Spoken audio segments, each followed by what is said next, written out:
So hello friends तरंग TV प्रसारित होता ओढ़णी सीरियल को तो आपण मैंने प्रत्येक दिन निश्चय देखुवे। तो फ्रेंड्स आज एपिसोड रे आपण मैंने देखिए जे संध्या मानसी को कहते मानसी गृह प्रवेश तते जो मोहिनी सुनार कंकण पिंधे से सुनार कंकण को मो जीवन स्त्री माने घर बड़ बो तैयारी करी। संध्या एमती कथा शुणी मानसी आश्चर्य हो जाती से मन दुखे निज हाथ में से जो कंकण पिंधि बाहर कर संध्या को दे दौरान संध्या ज्योति हाथ में से सुनार कंकण पिंधे दौरान सब देखिए ज्योति बहुत खुशी हो जाती मानसी से रागर चली जाती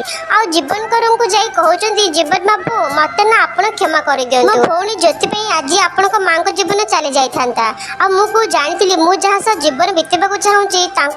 मो भौणी नजर अच्छी एमती कहता बेले मानसी हठात नजर पड़ुची जीवन पड़ जाता हाथ उपरे से जीवन हाथ को धरी कहते जीवन बाबू आपंकर हाथ एत जोर पड़ जाए आपको बहुत कष्ट हो ना एमती कहीकि जीवन का हाथ धरी से फुंकवा लगुच समय पवन आ ज्योति रूम आड़ को आसुवे से मानसी और जीवन को एक साथ देखी दौरान ज्योति कहते अपा तू ये सब कौन करुचु एमती कहीकि चली जाऊँ जीवन मानसी निज हाथ को छड़े आणुचंदी कहते मानसी मु ठीक अच्छे मत बेसी कष्ट होनी तमें मो बोली एत चिंता करनी मानसी कहते जीवन बाबू मत तो केवल आपण चिंता हो जीवन कहते देख मानसी मो निज जत्न निजे नहीं पारि तमें तुम निजर ख्याल रख कहते मानुची भाग्य आमको धोखा देती तुम भाग्य तो बहुत भल कहीं पवन पर पुओ तुम स्वामी हो मो भाई पवन बहुत भल तुम केवल गोटे थर साथ देकी देख